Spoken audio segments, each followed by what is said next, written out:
Imagine you're a racer, hitting the gas, feeling the thrill as the track unfolds before you.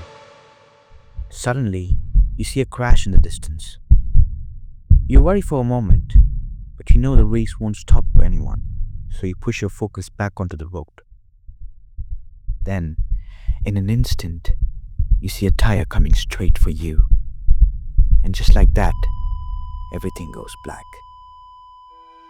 That's what Henry Surtees saw. Henry was born into a world where expectations were set sky high.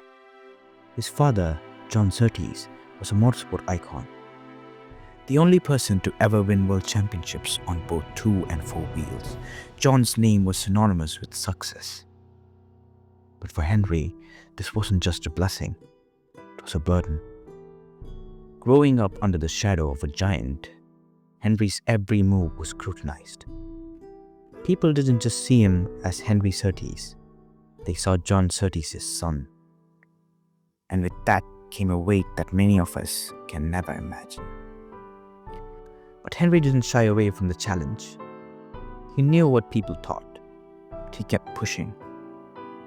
He joined Formula BMW UK in 2007, making his mark with Carlin Motorsport. While his debut was marred by penalties, there were signs of promise. He took a win at Donington Park and made an impact. However, racing at this level meant one thing: competition. And even though Henry showed glimpses of brilliance, the harsh reality of motorsport was that potential alone wasn't enough. The pressure to live up to his father's legacy followed him like a shadow. By 2008, Henry was racing in Formula Renault UK. He faced yet another uphill battle in a competitive field. But it wasn't just the competition that was tough. It was the constant pressure to prove himself. His name was both a gift and a curse. Yet, despite the pressure, Henry kept moving forward. He scored points, gained experience, and kept fighting. But his breakthrough moment came in Formula 2, where he signed up for the 2009 season. That year, Henry secured his first podium finish and even grabbed pole position at Brno.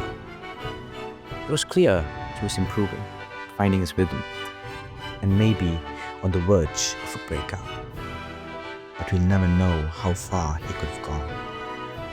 Sometimes fate doesn't give you a chance to show what you're truly capable of. July 19, 2009. It was a regular race day at Brands Hatch. But the unexpected was about to unfold. Henry Surtees, just 18 years old, had shown promise. It was the kind of race he had been preparing for his whole life, a chance to prove himself. But in the blink of an eye, everything changed. Jack Clark, another driver, had spun into the wall at Westfield Bend. The impact caused one of his rear wheels to break loose and bounce back across the track. In an instant, that wheel was headed straight for Henry. The tire struck Henry's helmet with devastating force. The impact was brutal, the wheel weighing in at 29 kilograms and traveling at 161 kilometers per hour. The kinetic energy of the crash was enough to knock Henry unconscious instantly. His foot remained on the accelerator, and the car continued its path, crashing into the barriers. As soon as the wreckage came to a halt, medics rushed to the scene. Henry's car was still running, the engine revving high, an eerie indication that he hadn't regained consciousness. The reality of what had happened began to set in as they pulled Henry from the car and rushed him to the medical center. Doctors worked tirelessly to stabilize him before transferring him to the Royal London Hospital. But despite all the efforts, the damage had been done. Henry had suffered severe head injuries from the tire's impact.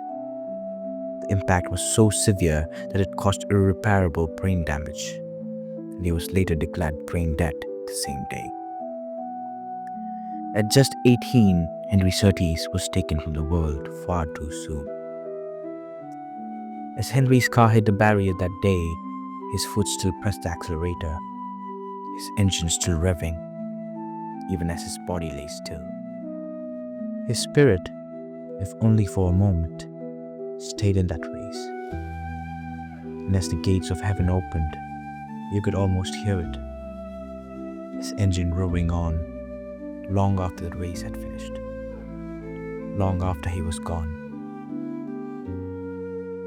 A promising young driver with his whole career ahead of him, a kid who had the world watching him, not just because of his last name, but because of his undeniable talent. The tragic irony of the accident is that it wasn't his driving ability that took him. It was a freak accident that no one could have predicted. In the days that followed, his family made the difficult decision to donate his organs. His decision saved 5 lives, a powerful reminder that even in the face of such a devastating loss, there was still hope and impact. His father, John Surtees, had already experienced the pain of loss throughout his life, but nothing could prepare him for losing his son. What we sometimes forget, though, is that Henry's death, along with so many others, drove the evolution of safety in racing. It's easy to take innovations like the Halo for granted, but every piece of safety equipment we have today is built from the pain of these lost lives. We can't forget what it cost to get here. The Halo came in too late for Henry, and it would have saved his life. But the question remains, would it have saved the life of the very person whose sacrifice led it to be taken seriously in the first place?